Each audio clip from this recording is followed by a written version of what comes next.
누가복음 22장 54절부터입니다. 54절에서 62절까지 하겠습니다. 54절, 62절 찍습니다. 예수를 잡아 끌고 대제사장의 집으로 들어갈새 베드로가 멀찍이 따라가니라.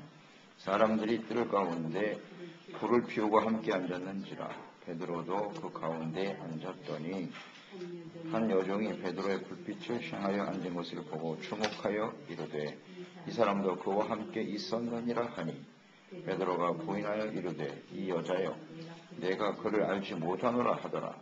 조금 후에 다른 사람이 보고 이르되 너도 그 도당이라 하거늘 베드로가 이르되 이 사람아 나는 아니로라 하더라. 1시간쯤 있다가 또 한 사람이 장담하여 이르되 이는 갈릴리 사람이니 참으로 그와 함께 있었느니라. 베드로가 이르되 이 사람아 나는 네가 하는 말을 알지 못하노라고 아직 말하고 있을 때 닭이 곧 울더라. 주께서 돌이켜 베드로를 보시니 베드로가 주의 말씀 곧 오늘 닭 울기 전에 내가 3번 나를 부인하리라 하심이 생각나서 밖에 나가서 심히 통곡하니라. 시험에 빠진 제자들. 예수님께서 십자가의 고난을 당하시는 것은 구원의 완성을 이루기 위한 하나님의 뜻이었습니다. 이 일을 이루기 위해서 예수님은 겟세마네에서 땀방울이 핏방울이 되도록 기도에 힘쓰셨던 예수님이셨습니다. 그러나 이와는 다르게 제자들에게 주님께서 시험에 들지 않도록 기도하라 그렇게 간곡히 부탁하셨고 명령하셨으나 기도하지 못하고 잠들어 있던 베드로, 그는 죽을전정 주님을 배신하지 않겠다고 큰 소리를 쳤습니다만 결국 예수님께서 말씀하신 대로 3번이나 예수님을 부인하는 시험에 빠지고 말았습니다. 예수님께서는 십자가의 죽으심과 또 부활하실 것에 대해서 여러 차례 말씀하셨으나 제자들은 예수님의 그 죽음 자체를 받아들일 수가 없었습니다. 이런 자신들의 우려가 현실로 다가오자 이 제자들은 모두 다 예수님을 버리고 도망치게 됩니다. 주님과 함께 고난받는 사람들이 아니라 주님을 버리고 도망치는 사람들. 이 베드로의 모습을 여기 보면 예수님이 잡혀가시는 상황을 보면서 멀찍이 서서 주님을 따라갔다 그랬죠? 멀찍이 서 따라갔다. 근데 이것은 주님과 함께 고난받으려고 하는 자세가 아니죠. 멀찍이 기회만 있으면 도망치려고 하는 거죠. 구경꾼의 입장이 되었어요. 대제사장의 집들에서 예수께서 어떻게 되시는지 한번 지켜보는 거죠. 그래도 예수님이신데 하나님의 아들이 그렇게 맥없이 잡혀가시지는 않을 것이다. 이런 막연한 기대죠. 이런 생각을 가지고 따라갔을 것 같아요. 그러나 베드로가 어떤 기대를 가지고 있던지 예수님은 하나님의 말씀대로 십자가에 달려 죽으시겠다. 베드로의 기대와는 다르게 하나님의 말씀대로 이루어진다는 사실, 이것을 항상 우리는 생각해야 합니다. 주님을 따르는 우리의 태도는 어떠한가 생각해 봐야 돼요. 예수님과 함께 고난을 받는 자리에도 함께 할 수 있는 사람이 제자죠. 제자들이 당시에 예수님의 고난을 원치 않았던 것처럼, 예수님과 함께 고난받는 것 자체를 받아들일 수 없었던 것처럼, 우리도 예수 그리스도와 함께 주님을 따르는 삶의 여정에 다가오는 고난과 시련들 원치 않죠. 고난을 원하는 사람이 어디 있습니까? 그러나 원치 않지만 그 길이 하나님의 뜻이라는 사실을 받아들이는 것도 중요해요. 받아들여야죠. 그러니까 우리가 아무리 고난은 싫어요, 우리 삶에는 좋은 일만 일어났으면 좋겠습니다 라고 생각하실지 모르겠지만 그 기대와는 다르게 주님을 섬기는 삶의 여정에는 여러 가지 시련과 어려움들이 있게 마련이고, 그것을 이상한 일을 당하는 것 같이 여기지 말고 주님의 길을 따를 수 있는 그 순간에도 주님과 함께 하시는 사람들이 진정한 제자다라는 것을 생각하게 됐죠. 그래서 54절로 62절 내용에 보면 베드로가 이제 3번 예수님을 부인하는 장면이 나오는데요. 한 여종의 지적에 대해서 그 여종이 지적하기를 뭐라고 말했느냐 하면 이 사람도 그와 함께 있었다. 함께 있었다는 말을 했거든요. 그러니까 제자는 이 사람 예수님과 함께 있는 거예요. 함께 있는 사람이 제자인데 함께 있었던 사람이었는데 지금은 아니다 라고 부인하고 있네요. 그러니까 함께 있었다. 예수님과 함께 있는 것이 제자죠. 네, 함께 있었다. 그러니까 이것을 부인했다는 얘기는 난 예수님의 제자가 아닌데 라고 말하는 것과 같죠. 여보세요. 내가 그를 알지 못하노라. 나는 더 이상 제자가 아니다. 이렇게 말하는 것과 같잖아요. 그래서 우리에게 다가오는 이 시련과 고난의 순간에 우리가 예수님과 함께 하느냐 그렇지 않느냐. 이것이 굉장히 중요한 문제랍니다. 함께 하는 사람이었다. 그래요. 베드로나 제자들의 모습을 보면 영광의 자리에는 함께 하려고 하면서 고난의 자리에는 함께 하려고 하지 않는 그런 이론적인 태도를 가지고 있잖아요. 이런 사람들은 진정한 제자라고 볼 수가 없겠죠. 진정한 제자라고 볼 수 없습니다. 이것이 바로 이런 상황이 지금 제자들이 직면하고 있는 시험의 문제였던 거죠. 바로 이런 일을 당하지 않도록 하나님 앞에 깨어서 기도하라고 예수님께서 말씀하신 거예요. 이 제자들이 지금 당하고 있는 이 현실적인 문제들이 오늘 우리의 삶의 현장에도 끊임없이 다가오게 되는 것이죠. 영광의 자리에 주님과 함께 하기를 간절히 원하면서도 예수님과 함께 십자가를 져야 하는 고난의 순간은 피하려고 하는 이게 바로 시험이에요. 시험. 이런 시험에 우리 가운데 끊임없이 다가온단 말이에요. 그래서 이런 시험에 빠지지 않도록 예수님께서 끊임없이 기도하라고 말씀하셨죠. 말씀하셨는데 기도로 준비하지 못하더니 결국은 예수님을 부인하고 예수님을 버리고 도망치는 일이 벌어질 수밖에 없었다는 거죠.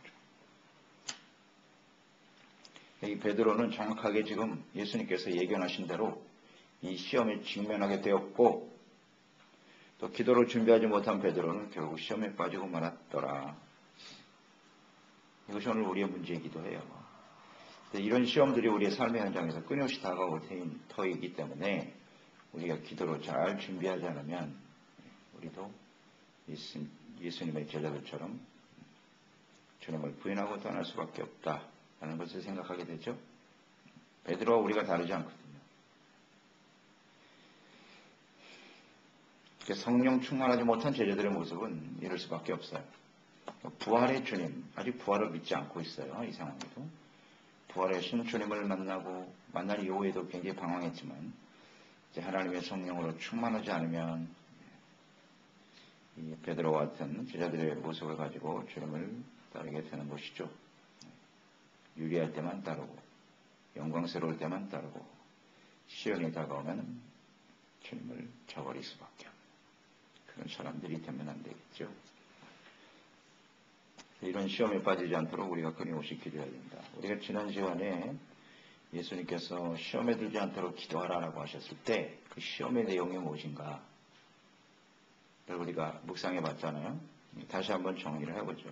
시험에 빠지지 않도록 기도하라 그랬는데 그 시험의 내용은 뭐냐? 무엇이 시험이냐? 하나님의 뜻을 이루지 못하도록 방해하는 것이거든요. 이것이 이제 사탄이 끊임없이 시험하는 내용이에요. 하나님의 뜻은 뭐냐? 예수님이 십자가를 지시는 거예요. 그래야 우리의 죄가 사함받고 부활하심으로써 하나님의 구원이 이루어지는 거잖아요. 이게 하나님의 뜻이라고요. 이 하나님의 뜻을 끊임없이 방해하는 것. 이것이 사탄이 하는 일이고 시험이다. 또 기도하라고 하셨는데 지속적으로 기도하지 못하도록 방해하는 거예요. 기도 자체가 하나님의 뜻에 복종하는 것임을 예수님이 보여주셨죠. 내 원대로 마옵시고 아버지의 원대로 되기를 원하나이다. 이런 기도를 드리지 못하도록 끊임없이 방해하는 거예요. 이런 게 시험이에요. 사실. 기도하지 못하도록 방해한다. 또 하나는 포기하고 낙심하게 만드는 거죠. 여기 제자들의 모습처럼 더 이상 예수님을 따르면 안 되겠다. 시련과 고난 앞에서 쉽게 포기하고 낙심해버리는 일들. 이런 게 시험이에요. 다 도망쳤죠. 예수님을 따르는 걸 포기해버렸다. 이런 거 시험이고요. 또 하나님의 뜻에 대한 결정적인 핵심적인 내용은 뭐냐면 뜻에 대한 무지죠. 무지, 무관심, 불신 이런 것들이 바로 시험이에요. 무지죠. 왜 예수님이 고난을 받으셔야 되는지 이 하나님의 뜻에 대해서 전혀 이해를 못하고 있잖아요. 그러니까 예수님을 부인하게 돼요. 시험에 빠져요. 모르게 하는 거예요. 모르게. 그 다음에 관심이 없어. 예수님을 통해서 자신이 어떻게 하면 출세하고 영광을 누릴까 하는 데 대단한 관심을 갖고 있는데 예수님의 고난에 대해서 관심이 없습니다. 이런 게 시험이고요. 또 불신, 믿지 않죠. 예수님이 죽으신 다음에 3일 만에 부활하시리라 다시 살아난다 그랬잖아요. 믿어야죠. 역시 불신도 시험이에요. 믿지 못하게 하는 거예요. 어찌하여 너희가 믿음이 없느냐? 내 믿음이 어디에 있느냐? 이런 것들이 다 시험입니다. 그 다음에 이제 또 하나가 이런 거겠죠. 고통에 대한 두려움입니다. 고난에 대한 두려움. 이 또한 시험이죠. 우리도 예수님처럼 되면 어떡하나. 그렇죠. 실질적으로 이런 고난과 시련의 상황이 다가오면 우리는 두려워할 수밖에 없거든요. 두려움이 찾아옵니다. 이 두려움을 극복해내는 것. 이것이 시험이에요. 두렵게 하는 거죠. 그래서 결국 예수님을 부인하고 떠나는 것이 시험이다. 이런 것을 우리는 항상 조심해야 돼요. 우리가 시험에 들지 않도록 기도하라. 주기도문을 맨날 외우고 있는데 주님께서 그렇게 기도하라고 가르쳐 주셨는데 그러면 우리가 빠지지 않고 극복하고 승리해야 될 시험의 내용이 뭐냐? 알고 있어야겠죠. 이걸 모르면 당할 수밖에 없단 말이에요. 그러니까 이런 일들이 우리 가운데 다가올 수 있다는 거 잘 생각해야 합니다. 그러니까 이것을 알고 기도해야 되겠죠? 이런 일들이 다가올 수밖에 없는데요. 우리가 기대를 하지 않아도 정말 원치 않지만 이런 일이 다가오고야 말았잖아요. 이게 현실이잖아요. 그랬을 때 내가 어떻게 승리할 수 있느냐 이것이 중요하거든요. 이것을 위해서 기도하라. 61절, 62절의 내용 보면 베드로가 이제 세 번째 예수님을 모른다고 부인을 했어요. 부인을 했고 나는 예수님의 제자가 아니다 이렇게 말한 것과 같은 거예요. 함께하지 않았다라고 하는 말은 정체성 자체를 부인한 거고요. 3년 반 동안 예수님과 함께하는 모든 삶을 부정해버린 거예요. 자기를 부인해야 될 사람이 죽음 앞의 두려움 때문에 예수님을 따르는 제자의 삶을 부인해버렸어요. 참 심각한 문제죠. 사실은. 그때 예수님이 돌아보셔요. 눈이 딱 마주쳤어. 예수님하고. 그러니 마음이 어떻겠어요? 예수님이 부인하는 제자 베드로의 눈을 보셨더라. 그때 예수님께서 하신 말씀이 생각났죠. 야, 이 말씀대로 되는구나. 내가 정말 예수님을 3번이나 부인하다니. 그래서 너무나 안타깝고 부끄러워서 통곡을 했다. 그래서 밖에 나가서 통곡했다. 자, 이 통곡을 하는 이 베드로의 모습. 베드로의 눈물의 의미를 한번 묵상해 볼 필요가 있겠죠. 베드로는 왜 울었을까? 눈물의 의미가 뭘까요? 먼저는 예수님에 대한 자책감이죠. 자기 자신에 대한, 예수님을 부인한 자신에 대한 자책감. 야, 이게 내가 어떻게 예수님을 이렇게 3번이나 부인한단 말인가. 자책감 때문에 눈물을 흘렸을 것 같고, 또 뭐 그것은 회개하는 마음으로 이어질 수도 있었겠죠. 야, 내가 예수님을 부인했구나. 자신의 어리석음과 죄에 대한 안타까움, 연약함 때문에 눈물을 흘렸을 것이다. 그렇게 보여지고요. 예수님께서 말씀하신 대로 이루어졌거든요. 이게 현실을 대하면서 이런 생각도 했을 것 같아요. 야, 내가 예수님 3번이나 부인하겠다고 하신 말씀이 정말 이루어졌구나. 그렇다면 이제 정말 예수님이 죽으시겠구나. 예수님이 죽으신다는 것을 받아들이기 싫었거든요. 베드로. 제자들도 마찬가지예요. 그게 정말 현실로 이루어질까? 설마 이런 생각을 했단 말이에요. 근데 자신이 그 부인한다고 하는 주님 말씀이 성취되는 걸 보고 이제 마음이 내려앉는 거죠. 야, 정말 예수님이 이렇게 죽으시려나 보다. 막 마음속에 밀려왔을 것 같아요. 그러면 예수님이 이제 정령 우리의 곁을 떠나시고 말겠구나. 그런 허탈한 마음, 예수님을 떠내보내야 되는 그런 슬픔, 이런 것이 있었을 것 같아요. 그래서 눈물이 쏟아졌을 것 같아요. 이제 다시는 예수님을 볼 수 없겠구나. 그런 마음에서 눈물도 흘렸을 것 같고요. 또 이런 면도 있었을 것 같아요. 예수님이 정말 십자가에 죽으신다면 3년 반 동안 부푼 기대와 꿈을 안고 예수님을 따라다녔는데 그 예수님이 이렇게 죽으신다면 우리가 꿈꿨던 그 소망, 야망은 어떻게 되는 건가? 꿈이 깨어진 겁니다. 절망, 좌절. 이젠 끝이다. 이런 생각 때문에 또 눈물이 쏟아졌을 것 같기도 해요. 한편 좀 억울한 면도 있고 허망한 모습도 있었을 것이고 그런 눈물의 의미였다 이렇게 묵상이 되네요. 그런데 그 눈물이 어떤 의미였는지는 이 눈물을 흘린 이후에 베드로의 모습을 통해서 확인될 수 있겠죠. 그 눈물이 어떤 의미의 눈물이었는지. 진정 주님의 말씀대로 이루어진 현실로 인해서 자신의 연약함을 깨닫고 또 하나님 앞에 회개하는 마음으로 눈물을 흘렸다면 또 말씀이 성취되어지는 그 상황을 보면서 흘려진 눈물이었다면 예수님께서 3일 만에 다시 부활하실 것도 믿어야 될 거 아니에요? 그런데 그렇지가 않네요. 예수님이 부활하신 것에 대해서는 또 전혀 믿음이 없어. 믿음이 없어요.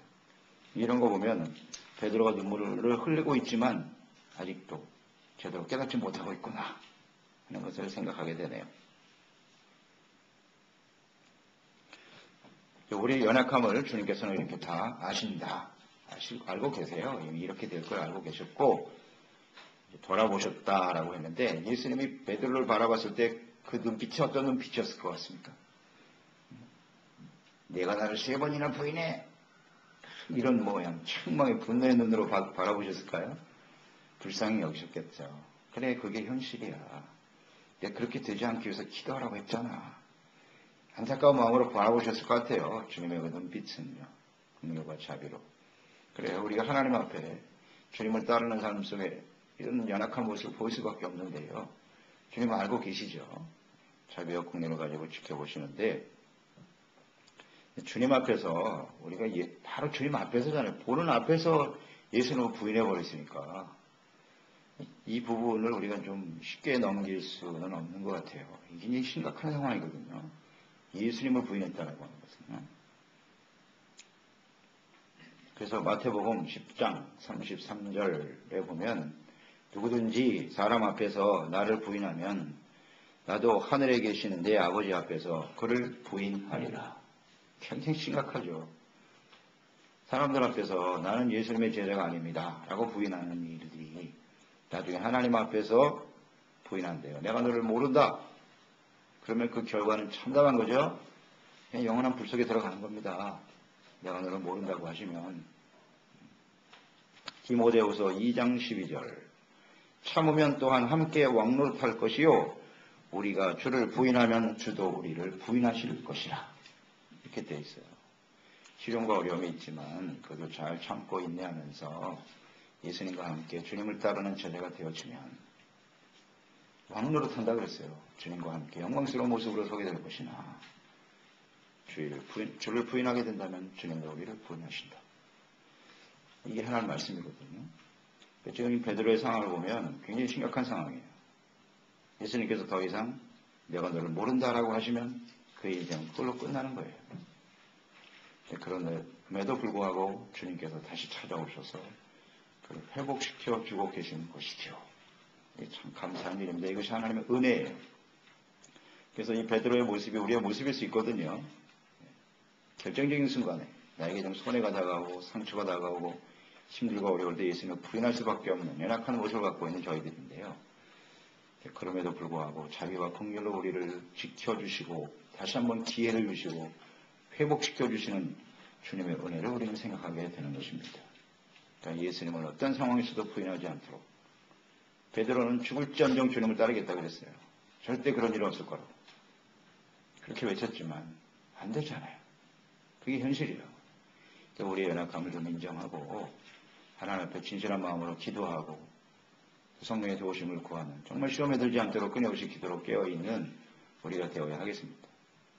기도라고 하는 것이 이렇게 자신의 연약함을 인정하고 시작하는 거예요. 여기서부터 시작하는 거예요.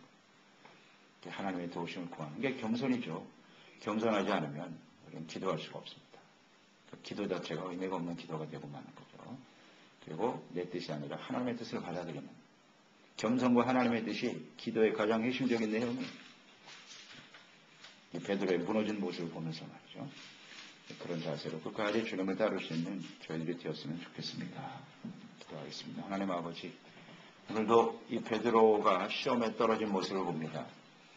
비록 죽을지언정 주님을 부인하지 않겠다고 소리쳤지만 결국 이 시련과 고난의 현실 앞에서 맥없이 무너져 버리고 마는 이 베드로의 모습이 오늘 우리의 모습일 수 있거든요. 오늘 우리가 어떠한 상황에서도 예수님을 따른 제자는 주님과 어느 자리에도 함께 있어야 돼요. 영광의 자리에만 함께하고 고난의 자리에서는 주님을 부인하는 이런 제자들의 모습 우리가 절대 답습하지 않게 도와주시옵시고 예수님의 제자는 십자가를 지고 그 죽음의 자리에도 함께하는 것이 제자입니다. 우리의 힘으로 할 수 없기 때문에 우리는 기도하고 간구합니다. 성령님의 도우심이 필요합니다. 그래서 마지막 순간까지 예수님과 동행하며 이 주님의 영광을 나타내는 저희들이 될 수 있도록 도와주시옵소서. 예수님의 이름으로 기도드리옵나이다.